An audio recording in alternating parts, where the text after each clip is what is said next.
जिस बात का डर था वही हुआ। नंदिनी बुआ माँ को टोक दिया, नायरा 25 की हो गई है, उसकी शादी वादी करनी है कि नहीं रोशनी। रोशनी ने बस लंबी सांस भरी और पीछे मुड़कर नायरा की तरफ एक निगाह भर डाली।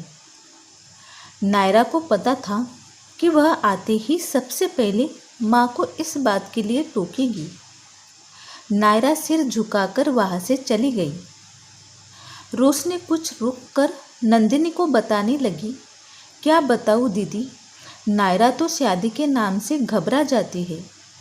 कहती है अगर उसकी सास भी मेरी सास जैसी निकलेगी। कहते कहते एकदम से अपने ओठ काट लिए। रोशनी में नंदिनी के चेहरे का रंग एकदम से बदल गया। रोशनी की सास यानी उसकी माँ, वह जानती थी कि माँ रोशनी को कितना परेशान कर रही है। सालों तक नंदिनी ने एकदम से रोशनी का हाथ थाम लिया था। मुझे पता है रोशनी, माँ ने तुम्हारे साथ सही नहीं किया। वह किसी की सुनती भी तो नहीं थी, पर जरूरी तो नहीं कि नायरा की सास भी ऐसी ही निकले। यह कोई वजह नहीं कि तुम उसकी शादी ना होने दो। रोशनी चुप हो गई। आज फिर एक बार नायरा से बात करनी होगी, समझाना होगा, पर उसे पता था कि नायरा नहीं मानेगी। आज से नहीं, सालों पहले नायरा जब 7वीं में पढ़ती थी, उसने घोषणा कर दी थी कि मैं कभी शादी नहीं करूँगी। मैं आपकी तरह घुट घुट कर नहीं जी सकती। उस दिन सुबह से ही बरसात हो रही थी। रोशनी की तबीयत ठीक नहीं थी। किसी तरह उसने सबके लिए नाश्ता बनाया, सास को सबसे पहले खिलाया। नाश्ता अगर जरा सा ठंडा हो जाए तो वह प्लेट फेंक देती थी। चाय में चीनी जरा कम ज़्यादा हो जाए, घर सिर पर उठा लेती। रोशनी सास की तानाशाही चुपचाप बर्दाश्त कर रही थी, लेकिन बड़ी होती नायरा को यह अच्छा नहीं लगता था। वह धीरे से ही सही पर दादी से कह देती, दादी मम्मी की तबीयत ठीक नहीं है, आप उन्हें मत डांटिए। इस बात पर सास खूब गुस्सा होती कि नायरा रोशनी के सिखाने पर ऐसा बोल रही है। नायरा ने रोशनी का दर्द देखा था। सुबह से रात तक घर के कामों में माँ को पीसते देखा था। उस दिन सुबह स्कूल जाते समय नायरा माँ से कहती गई, मम्मा तुम आराम करो, मैं स्कूल से आकर कुछ खाने के लिए बना दूंगी। तुम बिस्तर से उठना मत, तुम्हें बुखार है। रोशनी वाकई बुखार में तप रही थी। नायरा स्कूल से लौटी तो उसने देखा कि माँ उसी हाल में किचन में खड़ी होकर खाना बना रही थी। नायरा भड़क उठी, मम्मा मैंने तुम्हें बना किया था, फिर भी क्यों नहीं मानी? इतना सब कुछ क्यों बनाया? रोशनी ने उसे चुप रहने का इशारा किया, लेकिन नायरा को ड्राइंग रूम में दीवान पर लेटी टीवी देखती दादी नजर आ गई। उसे पता था क्या हुआ। वह गुस्से से दादी के पास पहुंचकर दमक कर बोली, दादी एक दिन खाना आप नहीं बना सकती क्या? मम्मा की तबीयत कल से खराब है, आज सुबह तेज बुखार था, ऐसे में आपने उन्हें बिस्तर से उठने क्यों दिया? दादी नायरा का लहजा देख चौंक गई, फिर कुछ खिसकिया कर बोली, ऐसी कौन सी आफत आ गई, जरा सा बुखार ही तो है, यह सब तो काम ना करने का बहाना है। नायरा ने बस उसी दिन तय कर लिया है कि वह शादी नहीं करेगी। अगर शादी का मतलब ऐसे सास को झेलना और दिन भर घर में घटना है तो उसे नहीं करनी शादी। इसके बाद से नायरा ने दादी से बोलना ही छोड़ दिया। बस माँ को समझाती बुझाती कभी कभी अपने साथ पिक्चर दिखाने ले जाती। नायरा हर समय माँ के साथ साए की तरह रहती, दादी की बातों से बचाती, उनका दिल बहलाती। माँ बेटी का रिश्ता इतना गहरा था कि नायरा सब कुछ बताया करती थी रोशनी को। नायरा ने अपने पोस्ट ग्रेजुएशन के बाद एक अच्छी कंपनी में नौकरी शुरू की। उसी दिन से गाए बगाए रोशनी उससे कहती रहती, नायरा तुझे अब शादी के बारे में सोचना चाहिए। नायरा कहती, मम्मा मैंने कह दिया ना कि मुझे तुम जैसी ज़िंदगी नहीं चाहिए, मुझे रिश्तों में ब्रीदिंग स्पेस चाहिए। देखना माँ, 2-3 साल के बाद मैं इतना कमाने लगूंगी कि तुम्हें एक बड़ा सा घर ले दूंगी, बस वहाँ रहेंगे तुम और मैं। नायरा के सपनों में घर में पापा के लिए कोई जगह नहीं थी। नायरा को लगता था कि पापा ने कभी भी माँ का पक्ष नहीं लिया, हमेशा अपनी माँ की सुनते और पत्नी को झिटकारते। वह मजाक में कहती थी, दादी और पापा को एक साथ रहने दो, देखो कितना मज़ा आएगा। दोनों को चाय तक बनानी नहीं आती। साल भर पहले दादी अचानक दिल के दौरे से चल बसी। कुछ दिनों बाद जिंदगी सामान्य चलने लगी। रोशनी को सालों बाद राहत की सांस मिली। सास की बरसी के लिए नंदिनी आई थी मायके में। सुबह हवन वगैरह के बाद शाम को जब वह छत पर साथ बैठकर गपशप करने लगी तो नंदिनी ने नायरा की शादी की बात छेड़ दी। रोशनी के सामने सवाल आ रहा था, नायरा की शादी कैसे हो? ऐसे नहीं है कि नायरा शादी नहीं करना चाहती, उसके दिमाग में बस सास का जो खौफनाक चेहरा है उसे कैसे हटाए। सुबह नंदिनी को अपने घर लौटना था। रोशनी ने उसके लिए पूरी तल रही थी। अचानक नंदिनी ने कहा, रोशनी तुम्हारी सहेली सीमा से मिली थी। मैं पिछले महीने तुम्हें बहुत याद कर रही थी। साथ में उसका बेटा विराट भी था। अब तो नौकरी करने लगा है, वह भी सीमा के नाम से। रोशनी के चेहरे पर मुस्कुराहट आ गई। सीमा और नंदिनी एक ही शहर में रहते थे, कॉलेज में साथ साथ पढ़ते थे। सीमा और रोशनी उसके सबसे खास सहेली। सीमा साल में एक बार उससे मिलने जरूर आती थी। उसे पता था कि रोशनी अपनी सास की वजह से घर छोड़कर उसके पास नहीं आ सकती। अक्सर टेलीफोन पर बात हो जाया करती थी। विराट नायरा से कुछ महीने ही बड़ा था। नायरा ने कुछ दिनों पहले ही उसे बताया था कि विराट से वह फेसबुक पर चैट कर लेती है। उसने फ्रेंच कट दाढ़ी रख ली है, एक टैटू बनवाने की सोच रहा है वो। अचानक रोशनी मुस्कुरा उठी। अब तक उसे यह ख्याल क्यों नहीं आया। नंदिनी को स्टेशन रवाना कर रोशनी कमरे में आ गई और सबसे पहले सीमा को फ़ोन लगाया। सीमा उत्साह से बताने लगी कि इन दिनों विराट के लिए बड़े रिश्ते आ रहे हैं उसके पास। रोशनी ने पूछा, सीमा तुझे कैसी लड़की चाहिए? सीमा हिचक कर बोली, तेरे जैसी तो बिल्कुल नहीं। मुझे दब्बू लड़कियां नहीं पसंद, ऐसी हो जो नौकरी करे और अपना अलग व्यक्तित्व रखे। रोशनी का दिल धड़कने लगा। और विराट को, अरे उसे तो पत्नी से ज़्यादा एक दोस्त चाहिए। कहता है कि बीवी लाऊंगा तो जल्दी बोर हो जाऊंगा, दोस्त लाऊंगा तो जिंदगी अच्छे से बीत जाएगी। अब तू ही बता रोशनी, मैं उसके लिए दोस्त जैसी लड़की कहाँ तलाशूं? रोशनी की सांस रुक गई। वह धीरे से बोली, सीमा, नायरा विराट की दोस्त है और तुझे जैसी चाहिए वैसी है। नौकरी करती है, अपने दिमाग से सोचती है। तूने तो मार डाला। रोशनी, मैं आज ही विराट से बात करती हूँ। विराट अक्सर नायरा के बारे में बताता रहता है। दोनों कंप्यूटर में लगे रहते हैं। कुछ दिनों पहले ही वेब कैंप में मैंने नायरा को देखा था। बाल कटाकर एकदम हीरोइन लग रही थी। अब तू फ़ोन रख, मैं कल करती हूँ तुझे। रोशनी ने सीमा से रिश्ते की बात कर तो ली, पर उसे शंका थी कि नायरा क्या कहेगी। पूरा दिन यह सोचती रही कि वह नायरा को कैसे समझाएगी। सीमा उसकी पुरानी दोस्त है। वह अगर नायरा की सास बनेगी तो उसे अपनी बेटी जैसी रखेगी। उसने तय किया कि बात विराट की तरफ से पक्की होने के बाद ही वह नायरा को बताएगी। अगले दिन वह सुबह सुबह सीमा का फ़ोन आ गया। रोशनी, विराट एकदम तैयार है, बता बात पक्की करने कब आऊँ? रोशनी ने धीरे से कहा, सीमा, मुझे 1-2 दिन का वक्त दे, हम सब खुद ही आ जाएंगे वहाँ मंगनी करने। रोशनी अपनी भावनाओं को संभालकर सही मौके का इंतजार करने लगी। बुधवार रात को माँ बेटी देर तक टीवी देखते थे, खाना भी आराम से खाते थे।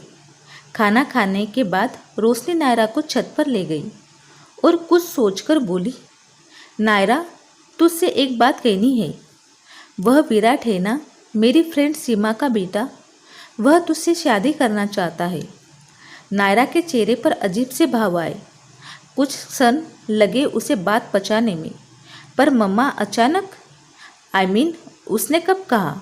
सीमा मुझसे कह रही थी कि विराट को अपने दोस्त से शादी करनी है और वह है नायरा। नायरा चुप हो गई। रोशनी उसके पास चली आई और उसका सिर अपने गोद में रख कर सहलाती हुई बोली, देख बेटी, मुझे पता है कि तू शादी की किस लिए डरती है, लेकिन सीमा तो मेरी दोस्त है। तू उसे मौसी कहती है, विराट भी तेरा दोस्त है। तू वहाँ खुश रहेगी नायरा। सीमा यदि तेरी सास बन जाए तो इससे अच्छी बात और क्या हो सकती है। नायरा आंखें बंद कर माँ के गोद में लेटी थी। विराट उसे भी पसंद है, इन दिनों लगभग रोज ही दोनों चैट करते हैं। सीमा मौसी भी उसे पसंद है, थोड़ा ज़्यादा बोलती है पर प्यार करती है। नायरा ने धीरे से आंखें खोली। रोशनी एकटक उसे देख रही थी। नायरा ने पलकें झपकाई और बस इतना कहा, जैसा तुम ठीक समझो मम्मा। बस सब कुछ तुरंत ही हो गया। पापा को भी इस रिश्ते से कोई आपत्ति नहीं थी। अगले सप्ताह सगाई तय हो गई। सगाई के दिन रिश्ते के समय सीमा ने एकाएक कहा, देख रोशनी, तुझे पता है मैं साफ साफ बात करती हूँ। विराट की शादी को लेकर मैं बहुत एक्साइटेड हूँ। शादी से पहले से ही मैंने सोच रखा है कि इसकी शादी में मैं यह करूँगी वह करूँगी। बस मुझे वैसी ही करनी है शादी, खूब धूमधाम से। बस तू मुझे मत रोकना। रोशनी हंसकर चुप हो गई। सीमा की तो आदत है बड़ा चढ़ाकर बोलने की। पर्ची माँ ने उसके सामने पूरी बातें रख दी। शादी में 1000 मेहमान आएंगे। खाने पीने का इंतजाम कैसा होगा, मिलने में क्या दिया जाएगा, नायरा और विराट किस तरह के कपड़े पहनेंगे, और भी बहुत कुछ। रोशनी ने मन ही मन सोचा, सीमा तेरी सारी हसरत मैं पूरी करूँगी, पर मेरी बेटी को खुश रखना। इस बीच रोशनी ने देख लिया था कि विराट नायरा के पीछे पूरी तरह लट्टू है और नायरा के रूप में उसे एक दोस्त मिल गई है। रोशनी ने सीमा के कहे अनुसार बेटी की धूमधाम से शादी की। नायरा को शादी के एक दिन पहले तक ना जाने कैसा डर लग रहा था कि माँ का पल्लू थामकर जोर जोर से रोने लगी। मम्मा सी सब ठीक होगा ना? पता नहीं क्यों कभी कभी सीमा मौसी का बिहेवियर देख अजीब लगता है। मम्मा सुनो ना, अगर मेरे साथ ऐसा कुछ हुआ ना तो मैं एक दिन भी वहाँ नहीं रहूँगी, लौटकर चली आऊँगी तुम्हारे पास। तुम आनो दोगी ना? रोशनी ने भावुक होकर बेटी के गले लगा लिया। ऐसा कुछ नहीं होगा मेरी बच्ची, तुम बहुत खुश रहोगी वहाँ। फिर धीरे से बोल दिया, तुम मुझसे अलग थोड़ी ही हो जा रही हो। यह तेरा घर है, मैं हमेशा रहूँगी तेरे लिए। इतना बड़ा आश्वासन नायरा के सिर से जरा टेंशन सा बहुत कम हुआ था। शादी की गमागमी के तुरंत बाद नायरा और विराट 15 दिनों के लिए हनीमून पर मॉरिशस निकल गए। नायरा ने अपनी शादी की लंबी छुट्टी ली थी। सोच रखा था कि महीने भर बाद वह अपने ऑफिस में ट्रांसफ़र के लिए एप्लीकेशन देगी। हनीमून के 15 दिनों में विराट ने हर तरह से उसका ख्याल रखा। वाकई वह बेहद प्यारा दोस्त था, जिससे अब वह बेइंतहा प्यार करने लगी थी। ससुराल आने के नाम पर ना जाने क्यों अब उसे डर नहीं लग रहा था। एयरपोर्ट पर उन्हें लेने विराट के डैड आए थे। बड़े मिलनसार थे विराट के डैड। घर पहुंचते ही जैसे ही विराट और नायरा सीमा के पैर छूने आगे बढ़े, सीमा ने टोक दिया, यह क्या नायरा, तुमने कैसे कपड़े पहन रखे हैं? ऐसे कपड़े यहाँ नहीं चलेंगे। जाओ और जाकर ढंग की सलवार कमीज पहन कर आओ। नायरा ने यात्रा के हिसाब से उसने कैप्री पहन रखी थी और हमेशा सीमा के सामने वही ऐसे ही कपड़े पहनती आई थी, पर बिना बहस किए वह चुपचाप कपड़े बदल कर आ गई। दोनों लंबी यात्रा से थके हुए थे। विराट तो आते ही सोने चला गया, पर सीमा नायरा को किचन में ले आई। देखो नायरा, रात में घर में मेहमान आ रहे हैं। खाने पर तुम ऐसा करो, एक तरी वाली और एक सूखी सब्जी बना दो, बाकी मैं देख लूँगी। नायरा स्तब्ध रह गई। मौसी ऐसा कैसे कर सकती है? विराट को आराम करने दे रही है और उसके काम करवा रही है। नायरा की आंखों में आंसू आ गए। फ्रिज से सब्जियां निकालकर वह काम करने लगी। घंटे भर बाद सीमा किचन में आई और कढ़ाई में पक रही सब्जी को चखने लगी। नायरा उस समय आलू काटने में व्यस्त थी। अचानक सीमा की जोरदार आवाज़ आई, तुम तो बिल्कुल अनाड़ी हो भाई। रोशनी ने तो ठग लिया मुझे। चक्कर चाकू की तीखी धार उंगली को काटते चली गई। यह आवाज़ तो जाने पहचानी लग रही थी। यह तो वही आवाज़ है जिससे वह जिंदगी भर बचना चाहती थी। दादी की कर्कश आवाज़, माँ की सास की आवाज़, उसकी सास की आवाज़ नायरा के जोरदार कानों में फूट पड़ी। उंगली कटने का दर्द था या जिंदगी में ठगे जाने का धोखा। उसका रोना सुनकर विराट दौड़ चला आया। उंगली पर तुरंत बर्फ के टुकड़े रखकर उसे कमरे में ले आया। नायरा ने उससे कुछ भी नहीं कहा, बस रोती रही। रात को मेहमान आए पर नायरा कमरे से नहीं निकली। सीमा ने कुछ सख्ती से कहा, इतनी चोट तो नहीं लगी भाई, हमें नहीं पता था कि तुम इतनी कोमल हो। विराट ने पलटकर कहा, माँ नायरा का मन नहीं है तो जाने दो ना। वैसे भी आपने आज मेहमानों को क्यों बुलाया? इतना थके हुए हैं हम दोनों, आप जाकर अटेंड करिए। मैं नायरा को बाहर कुछ खिलाकर लाऊंगा। सीमा को विराट का यह कहना पसंद नहीं आया। तुम इसकी तरफदारी क्यों कर रहे हो? यह 2 दिन के लिए थोड़ी ही आई है, यही रहेगी जिंदगी भर। फिर घर का जो कायदा है वह तो निभाना ही पड़ेगा ना। नायरा ने बस सीमा की तरफ नज़र उठाकर देखा और आंखें बंद कर लेट गई। वह कुछ कहेगी नहीं, बस करेगी। अगले दिन शाम को जब नायरा की बैग उठाए अपने घर पहुंची तो रोशनी का चेहरा आश्चर्य से खुला रह गया। क्या हो गया उसकी लाडली बेटी को? नायरा रोशनी के गले लगकर फूट फूट कर रो पड़ी। मम्मा, आप वाली कहानी एक बार फिर दोहराई जा रही है। मैं सह नहीं पाऊंगी, मुझे वहाँ नहीं रहना। रोशनी कुछ समझी कुछ नहीं। धीरे धीरे चाय की चुस्की लेते हुए नायरा ने माँ को सब कुछ बताया। रुककर बोली, मम्मा, मैं समझौते से नहीं घबराती। मैं कुछ भी कर सकती हूँ उन सब के लिए, पर ऐसे नहीं। मम्मा, आप कहती थी कि वह आपकी फ्रेंड है, वह कभी एक सास जैसा व्यवहार नहीं करेगी, पर सास बन गई ना वह भी। रोशनी के दिल में गुब्बारे सा बैठ गया। सीमा से उसे यह उम्मीद नहीं थी, पर शायद ठीक कह रही थी उसकी बेटी। हर औरत के अंदर एक सास विराजमान होती है। नायरा बस विराट के मोबाइल पर अपने घर जाने छोड़ने का SMS छोड़ आई थी।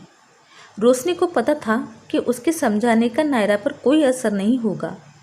अगले दिन नायरा सुबह उठी जैसे कुछ हुआ ही नहीं हो। वह हमेशा की तरह जॉब जाने के लिए तैयार हो गई। सादे कपड़े में दरवाज़ा खोल वह घर से निकलने को ही थी कि तूफान की तरह आते हुए विराट अंदर आ गया। नायरा को बाहों में भरकर वही सोफे पर बैठ गया। तुम मुझे इस तरह छोड़कर कैसे जा सकती हो?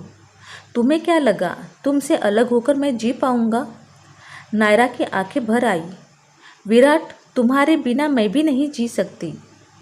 पर तुम्हें पता है मैं अपनी माँ की तरह सास को। पागल हो तुम नायरा, तुम्हें क्या लगता है मैं अपने माँ को सास बनने दूंगा? और तुम्हें टिपिकल बहू? अरे किसे चाहिए टिपिकल बहू? मैंने आज सुबह ही माँ को समझा दिया है। अगर फिर भी उन्हें सास बनने रहने का मन है तो हम दोनों अलग रह लेंगे, पर प्लीज़ मुझे छोड़कर मत जाओ। विराट और नायरा एक दूसरे से लिपटकर रोने लगे। रोशनी वही खड़ी थी, उसकी आंखें भर आई। उसे इस बात की तसल्ली थी कि इस दौर में सास बदली है या नहीं यह तो नहीं पता, पर हाँ, पति ज़रूर बदल गए हैं। तो फ्रेंड्स, यह स्टोरी आपको कैसे लगी तो प्लीज़ मुझे कमेंट बॉक्स में ज़रूर बताइए, और अच्छी लगी तो लाइक करना ना भूलें, और चैनल पे नए हो तो सब्सक्राइब ज़रूर करें। धन्यवाद।